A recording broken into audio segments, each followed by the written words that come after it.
today we're going to be talking a little bit about how to improve our copywriting in our business to bring in more business and also hear the story and the journey of an individual who went from starting his business at 23 to becoming a millionaire by 26.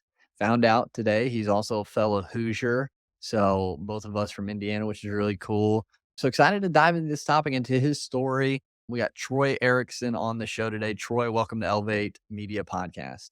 Hey, what's up, Chris? Thanks for having me. Yeah, it's rare to see other Hoosiers out in the Mm. wild, but we do exist. Yeah, for sure. Absolutely. So I'm excited to dive into this because there's always room for me personally to improve copywriting wise, but just for audience, I think that's sometimes like a topic that people think about. They're like, and they see it as like this huge obstacle and skill that they need to learn. And so to dive into that a little bit, I'm excited as well as your journey because 23 to 26, being a millionaire at 26, that's a pretty awesome feat that a lot are striving to, is trying to get there. So, but first, before we dive into all of that, I got a little icebreaker question for you. I've been trying to do with guests just to lighten the mood a little bit and have some more fun with it. So, for you, what was the worst haircut or hairstyle you ever had? Oh my gosh. I'm experimenting right now because I'm getting married soon. But I would Congrats. say about a year ago, I tried that thing where it was like a lot of people have long hair on the top and short on the Uh sides huh. and the back. Uh huh. But it was almost like the mullet where it's like short on the sides, but it's long on top and in the back. And like I saw some baseball players doing it. And I was like, oh, that's really cool. So I think it was like a couple years ago, actually. And then looking back, I'm like, oh, that just didn't look good. That's funny. Yeah, I can understand that. Bringing my brother-in-law did the mullet while he was in college for a little bit, and I guess I never really did anything crazy. I guess the one thing I did was just kind of let it grow a little bit. It wasn't even that long, but like my hair gets like wavy and like weird curly, and so like it was still medium length, but it just looked bad. It looked like I had a bowl cut with longer on this. I was just yeah. Other than that, I Oh, just buzzed my hair, buzzed my head growing up, and so I just now decided, yeah, I've got hair, might as well try to keep it to managed not and mess it up. there. Right, you're right. So, oh, that's cool, man. That's awesome. Thanks for sharing that. So, what got you into copywriting? Like, why that as a business? Yeah, so the biggest thing I kind of briefly mentioned baseball, but like I was a college baseball player at Cedarville University in Ohio, so not too far from home, about 4 hours.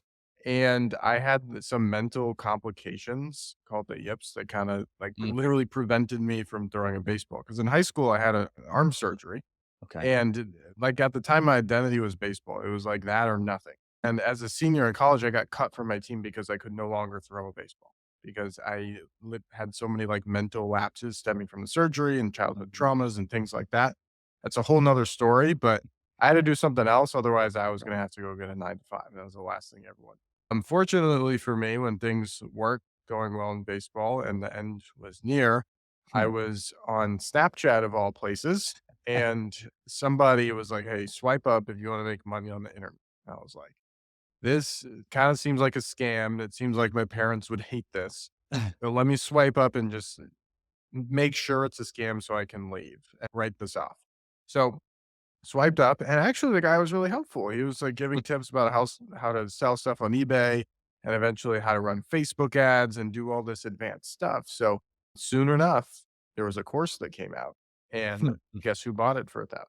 So, I did that, and turns out I followed the course like it told me, and I was successful.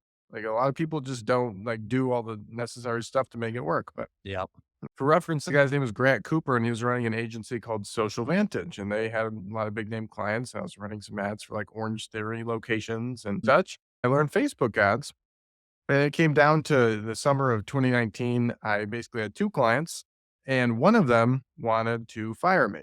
So I was like, "Hey, why? I'm looking at the cost per lead in Facebook. It looks fine." They're like, "No, we have to fire you." And I said, "Why? Like, tell me the truth." And they're like, "All right, fine. Our emails are going to spam and we're not making any money off the leads that you're getting us." So I said, Mhm. "I don't know much about this, but I'm going to figure it out for you for free. And then once I fix it, we'll go back to you paying me. Is that fair?" And then they like checked with corporate and they're like, "All right, fine. If it's free, we'll do it." So I had a little bit of email experience from my other client. So I went ahead and I signed into their ESP, which is Active Campaign. and their emails were really bad and they were only sending like one per week and they were going to spam. So through the course of like buying some other info products, again, courses work amazingly well if you follow them. Yeah. I was able to get them out of spam, write emails that kind of made sense, and send more of them. And over the course of that summer, they went from 13K a month from their email list to 51K a month, which is almost a 4X.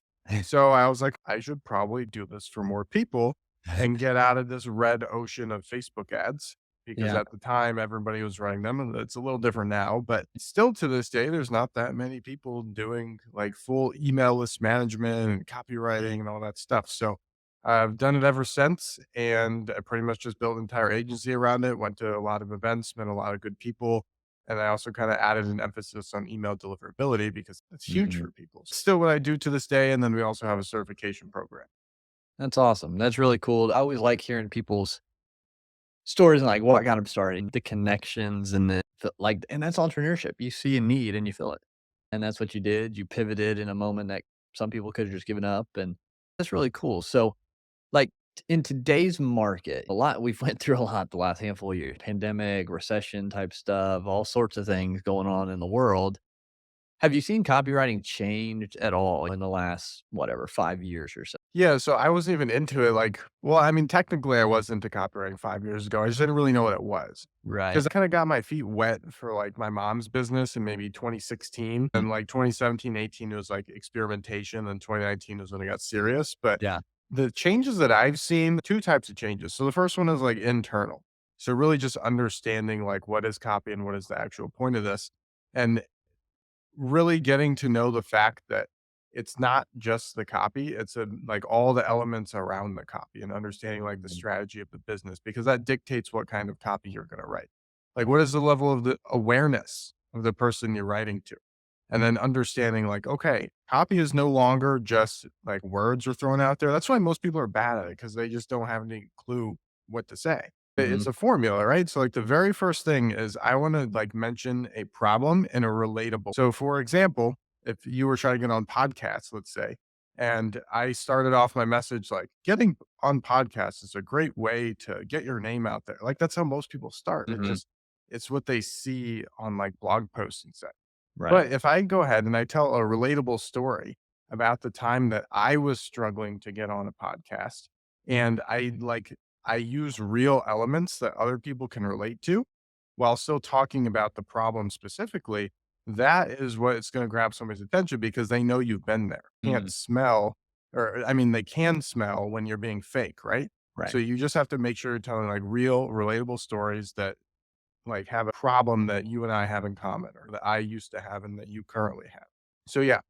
And as far as what to do next, you lead a little bit more into the problem and talk about the solution and kind of tease it a little bit. And then you tell more about like your discovery story. So like you have Mm, a little more info on like how you solved the problem. And then at the end, you offer that solution to them.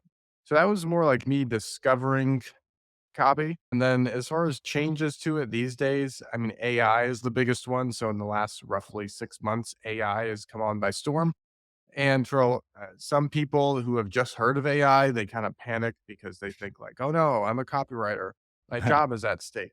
But what I've come to notice over the last several months of AI being out and having it be a thing that I could actually go use, I've kind of figured out that it's more of a research tool than anything, right? So I can go into Chat GPT, which is free, by the way. Anybody can mhm, use it. You can mm, go there and much like Google, ask it any kind of question, but it's going to give you different answers than Google. It's like more thought out answers and it yeah. knows answer to almost anything. So you can go plug in any question you have and you can tell it to give you like examples of certain situations. So for example, with the what I talked about earlier, I could go into Chat GPT and I could type in like, give me 5 reasons that people struggle to get on podcasts to advertise their business.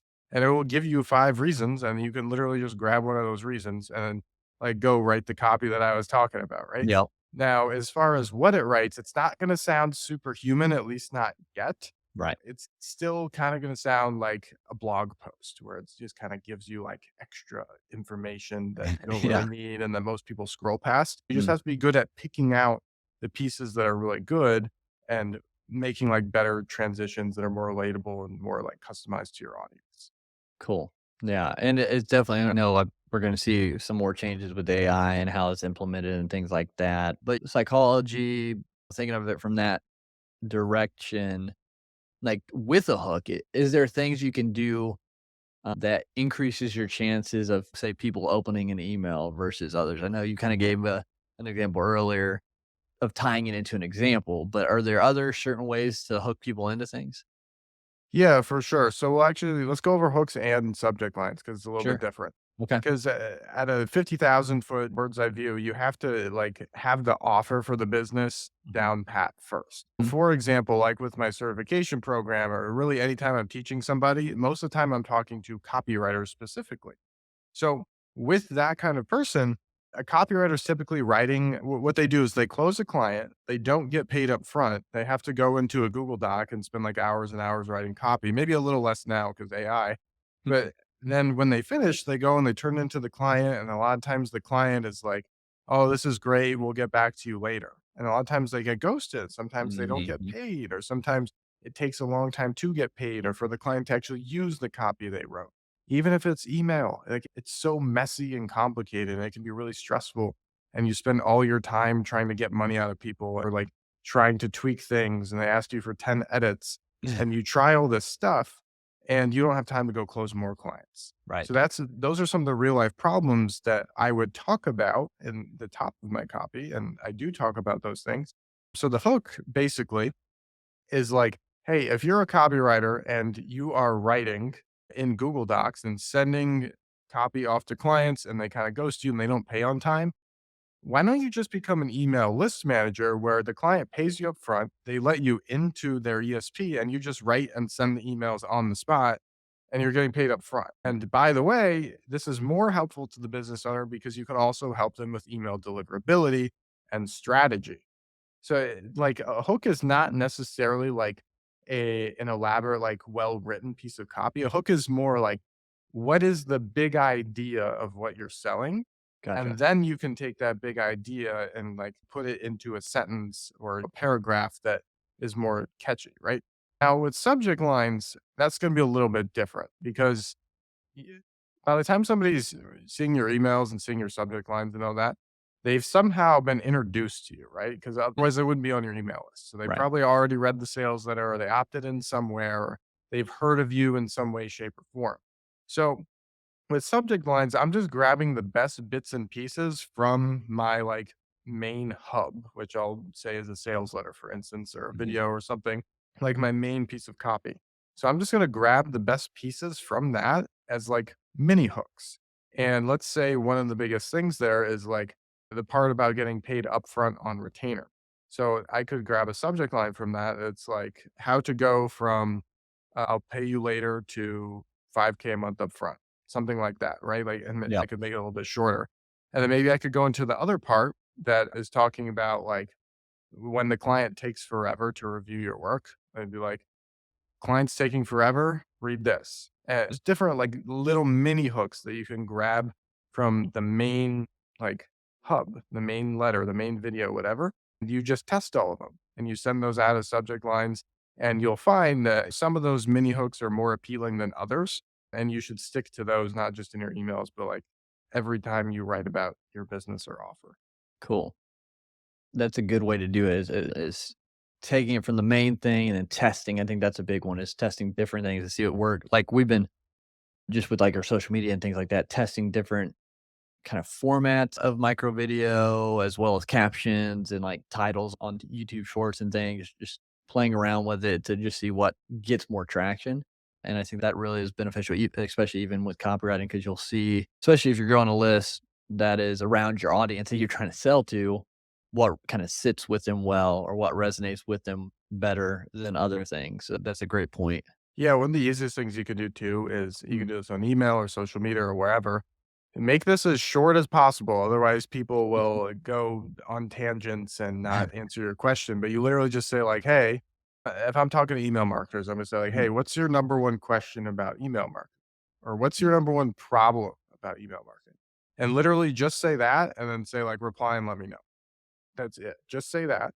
And then people will reply and they'll start to tell you things and you'll start to notice that some of those are in common.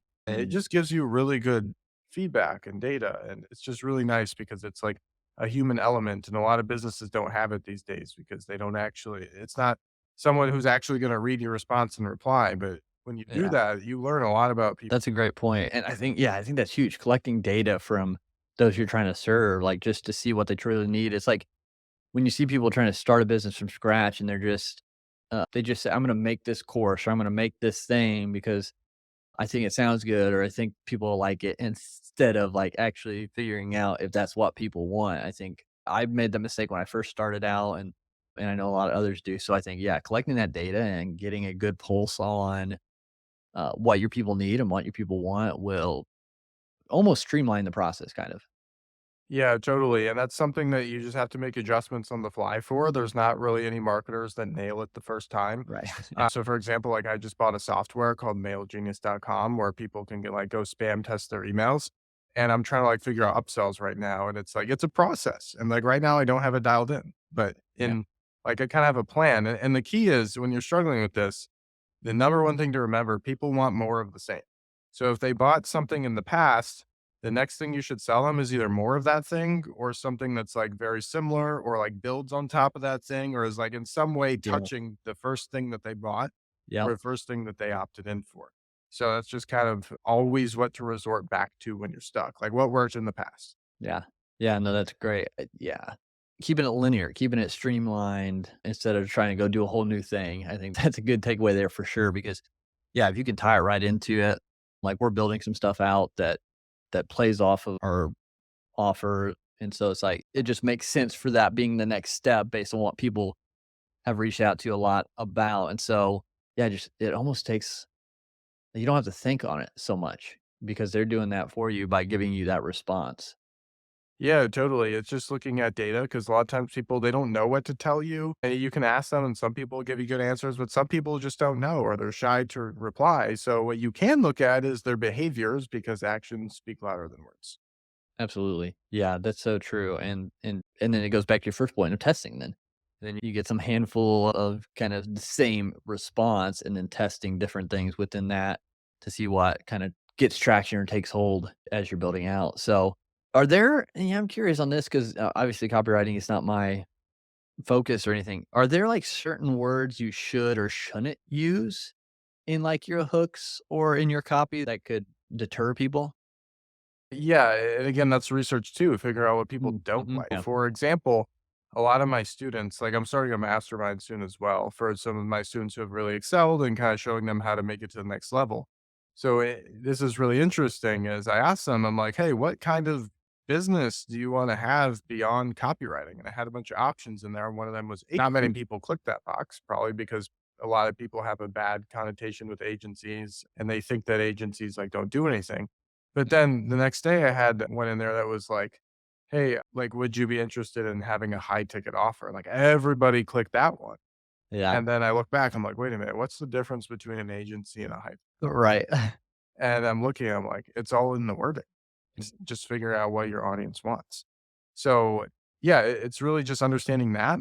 In other contexts, like for compliance, like if you're writing Facebook ads, you got to be careful using the word you. You Mhm. can't like imply anything about your audience, like, oh, you need to lose weight because that could like make somebody feel bad, apparently. So, Yeah. or like you could make 10K a month. Just you got to be careful with that. But even though the word "you" works because it's more direct and it speaks to the person reading, because if you don't use the word "you," it's like, their brain kinda goes to like, "Oh, okay, so other people have that problem. I'm glad Yeah. that I don't, even if they do have that problem." Right. And then, of course, in email, there's certain words that could trigger like spam or the promotions tab. A lot of people ask me what those Oh, words okay. are, but everybody it's gonna be different for most people because everybody has different domain reputation. So based on your, like, previous Mhm. sending history with your domain so, like, for example, one of my domains is emailparamedic.com. So if I have a good sending history there, then I can get away with a lot more, whereas if I have a bad sending history or if I'm a new sender, then I can't get away with Oh, as much. interesting. And that's why I bought a tool like MailGenius to kinda help you discover what some of those words could be. Interesting. Yeah, I didn't even realize that was kind of a thing of having issues as a new sender or someone who doesn't send a lot that you the words you use in like the hook, I'm guessing, or in the title, in the subject line, excuse me, could cause you to go to spam more than others. Yeah, there definitely are, and it's funny, it's not just the subject line either, sometimes it's the body content in the email. Like, I've Really? had Okay. clients before, when I first started working with them, they didn't have a great domain reputation, and I was writing for a biz op company once, and I used the word alarm clock, Hmm. and that pushed it into the promotions tab, and I was like, "What the heck?" So Huh. it's a lot of experimentation that goes on Yeah. with it, and I have other ways to avoid the promotions tab as well, but that's, like, the one that I started out with, and it was a headache, like, guessing and checking which word it was. Yeah. But yeah, I'm trying to make that process easier for people just, Interesting. with Mail Genius, so. Yeah. So how can they improve their domain, their sending record, or whatever it is to lower those chances? I know there's a lot to it, I'm sure, but is there anything practical that they could start looking at or being careful around to improve it? Yeah, so to keep it really simple, if you're not like an email pro, is just really getting good engagement, right? So Okay. it's very simple. It's everybody's familiar with social media algorithms. Right. Well, there's one with email too. Huh. So if I send you an email, there's good things you can do and there's bad things you can do. So good things would be opening the email, clicking a link in the email, replying to the email, favoriting it, forwarding it to somebody, whitelisting it so it can't go to spam, things like that. Mm. And the bad things you could do are like delete it right away before you even read it, or you can Yeah. mark it as spam, unsubscribe, not open the email. You know, it's not like you have to open every day, but if you never open, that's not good. Mhm. So whatever you get somebody to do, it's either going to be good or bad, right? So in today's day and age, post iOS 15, you usually want to see like 20% open rates or more. And what it comes down to, sure, you gotta have like enticing subject lines and whatnot, and you have to avoid the promotions tab and the spam folder, and that's a little more advanced stuff, but Yeah. it's really important. And the last thing I'll say too is like your content. A Mm. lot of people, and again, I'll relate this to social media, they'll make posts on Facebook and they'll be like, "Oh, I think the algorithm is hurting me." And I'm like looking at their content. It's like, "No, your content's just not very good. People don't want to read it." And same Mm. thing goes for email. One of the reasons people might stop opening is if your message isn't congruent to what they Okay. opted in for and what they expected. Yeah. So whatever they opted in for or purchased, you got to keep talking about things that are similar to that. You have to get very personal, which is sometimes hard. But you have to like talk about like the actual struggles of somebody in their position or like the struggles that you went through because nobody wants to hear you just brag all day long about yourself. They Right. want to hear something relatable and like then you can talk about the successes you've had because they want to know that okay, this person is similar to me. They had the same problems. I can relate to them, and they made it out and succeeded. I mean, out of the problem, and now they're successful. And I believe I can do the same now. Yeah. So it's kind of the basic things that you should be doing to get more engagement. I mean, that's really good advice and direction there. And a lot of people focus solely or majority of their time on their social media. They're posting there and they're trying to improve that because the algorithm, like you said. And I feel like emails, at least nowadays, are kind of put onto the kind of the side a little bit more. But if you can focus on from what I'm getting from you right now and what I'm taking in, is if you can approach the emails like you approach your social media, or you should be at least, content that ties directly into what you do, keeping that linear focus. So having that in the email body, and then you've got to draw them in somehow, whether it be that split second in your social media post where it's like the title and something that grabs their attention. So in the subject line, same kind of thing, and not doing the bait and switch type thing. I think, like, if we can look at them similarly together, and maybe that's something I haven't tried, and it kind of popped in my head, is taking some social media posts that have done really well and then formatting them in a way that fits the email and sending that. Yeah, 100%. You should be like reposting things, not in the way of like copy paste. I'm done. I don't have to do this Yeah. anymore. I saved a bunch of time, not in that kind of way, but more just like, again, like whatever worked in the past, you should be replicating it on all the other platforms. And Yeah. anytime you talk to somebody and they say something that's like insightful, whether they're your audience or somebody you look up to, like you should 100% be reusing that in some capacity.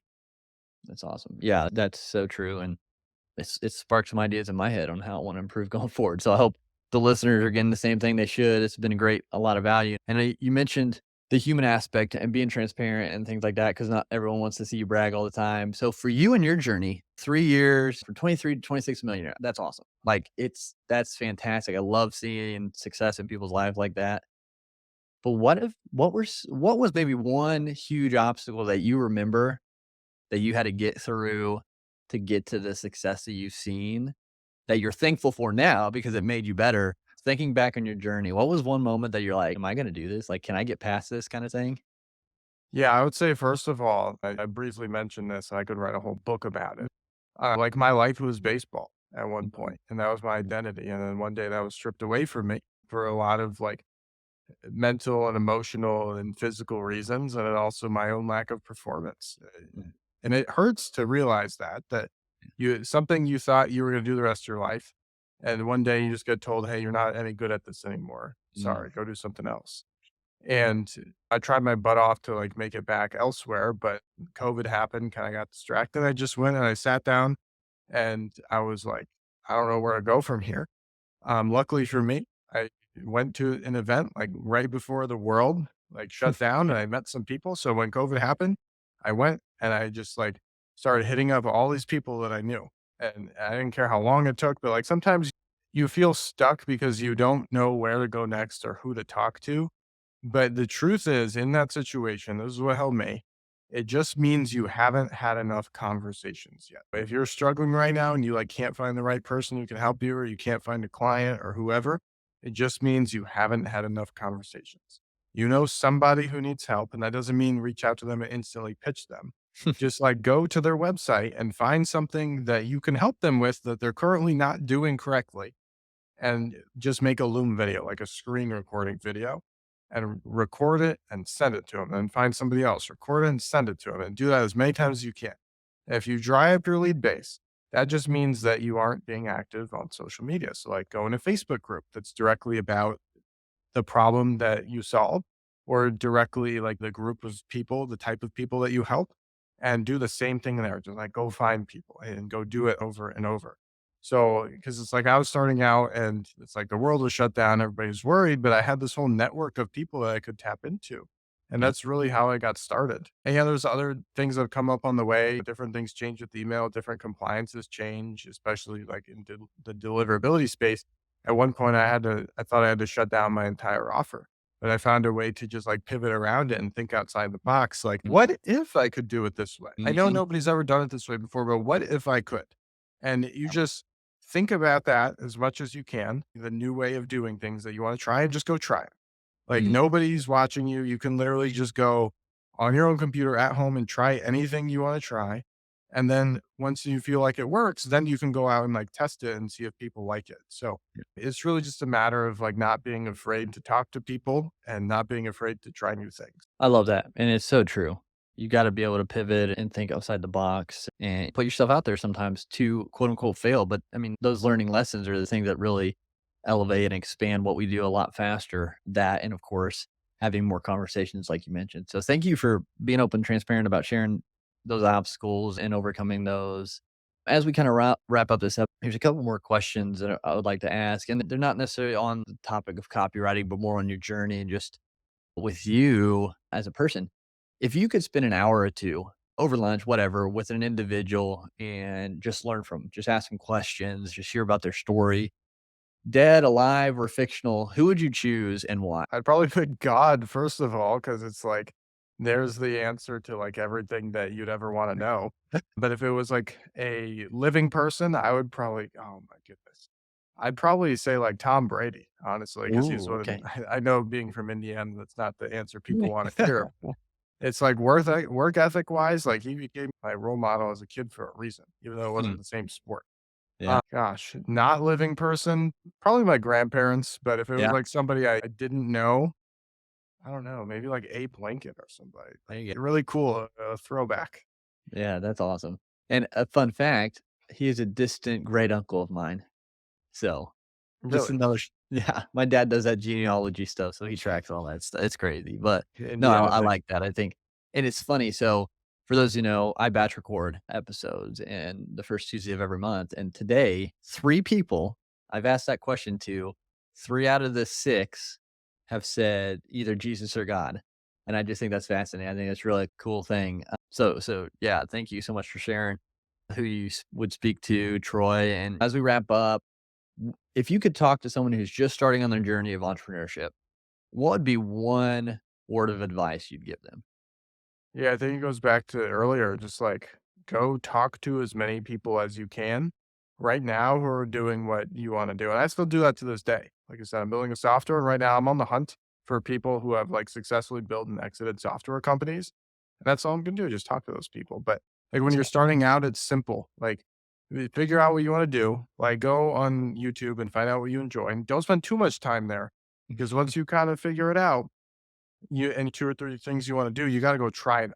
Like, don't be in watch mode forever. That's where people get stuck, and all of a sudden, they're old, and they can't do anything more because they spent their whole life watching yeah, and watching other people do the things they wanna do. So, figure out 2 or 3 things and then actually go implement those things and talk to more people, have more conversation.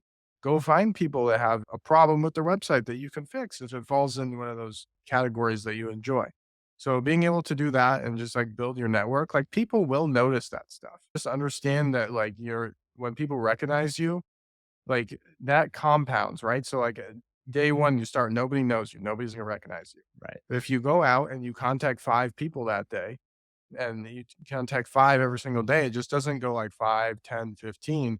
A year from now, you're gonna literally be known by thousands of people. Maybe not top of mind, but your network is potentially thousands of people because the people that you help early on, they tell other people about you. So it's not linear, it's like exponential, right? Have some conversations today and just do things, right? So like learn what you like, go do the things and start contacting people right away. Love it.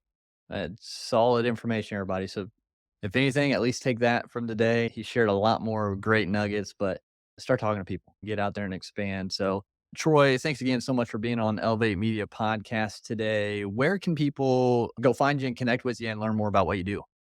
Yeah, so as you could probably guess, I'm gonna say email. The best place to get on my list, if you're like a beginner, kind of interested in like what I do, make money typing emails.com is probably the best place to go. If you already have a business and you kind of want to learn like what to do in email marketing, then faqemail.com. Best Awesome. place. Cool. Yeah. So, make sure you check out, guys, wherever you're at, check those out, get connected with Troy, and yeah, just improve where you're at. Again, Troy, thanks so much for being on today. Yeah, thank you as well. I appreciate it.